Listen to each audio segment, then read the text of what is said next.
Il est devenu multimillionnaire en étant salarié à Dubaï. Je partage avec vous les cycles que mon patron a pratiqué en étant salarié, mais il est devenu aujourd'hui multimillionnaire.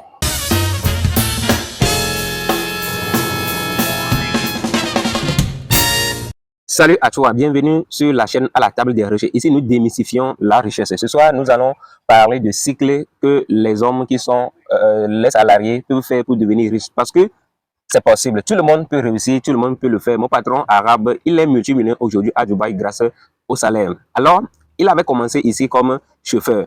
Il était chauffeur, mais aujourd'hui, il a à son actif plusieurs entreprises qu'il gère, plusieurs entreprises qui lui donnent de l'argent chaque jour et chaque mois, chaque année.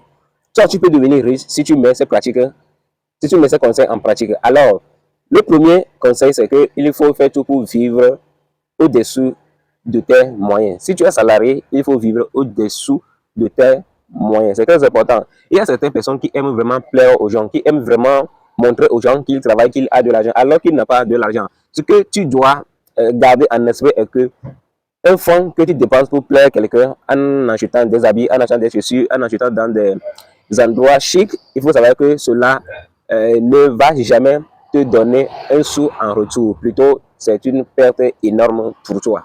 Cela allait t'aider à faire de l'investissement pour devenir riche plus tard. Maintenant, deuxième chose qu'il faut également faire, c'est qu'il faut épargner.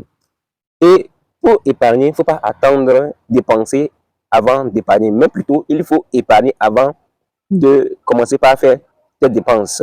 Beaucoup sont ceux-là qui pensent que quand ils reçoivent le salaire, il faut qu'ils dépensent et après, ils vont épargner. Et généralement, ils n'arrivent pas à épargner parce que les dépenses dépassent maintenant le salaire qu'ils perçoivent à la fin de chaque mois. Alors, pour pallier à ce problème, le patron m'a dit, quand tu reçois ton salaire, la première des choses que tu dois faire, c'est que tu dois te payer. Il faut que tu te payes toi-même.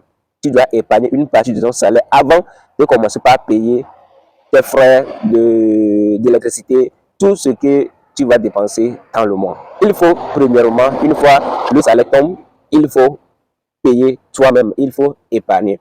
Alors, troisième chose qu'il m'a dit, c'est qu'il faut continuer de te former. Troisième conseil, c'est continue de te former. Parce que c'est en formant que tu vas découvrir les conseils, tu vas découvrir l'information qui va te rendre riche. C'est en te formant que tu vas commencer par lire les articles, les journaux, suivre les gens qui ont déjà réussi, que toi aussi tu vas commencer par pratiquer ce qu'ils disent, ce qu'ils font et tu vas devenir riche. Quatrième chose qu'il m'a confié, c'est qu'il faut avoir plusieurs sources de revenus. Tout le monde le sait, mais comment avoir plusieurs sources de revenus si tu n'as pas épargné, si tu n'as pas reçu des formations financières? Alors, si tu veux devenir riche en étant salarié, ce que tu dois également faire, c'est il faut diversifier tes sources de revenus. Ce que je vais également partager avec vous maintenant, c'est éviter à tout prix les dettes. Généralement, les salariés, à chaque fin du mois, une fois qu'ils reçoivent leur salaire, la première des choses qu'ils font, c'est qu'ils paient leurs dettes. Et finalement, ils se retrouvent zéro.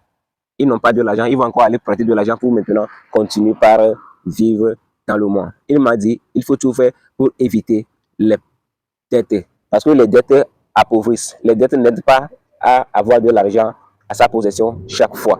Alors, il faut tout faire pour éviter les dettes. Il y a certaines personnes, quand on parle des dettes, il y a certaines personnes qui font des prêts, qui sollicitent des prêts auprès des institutions financières, auprès de leurs collègues pour payer juste des habits, pour payer juste la moto, pour juste payer la voiture, pour juste payer de n'importe quoi. Il dit tout ça là, c'est bien, mais ce n'est pas le meilleur moment si tu n'as pas d'épargne toi-même pour le faire. Alors, qu'est-ce que tu en penses?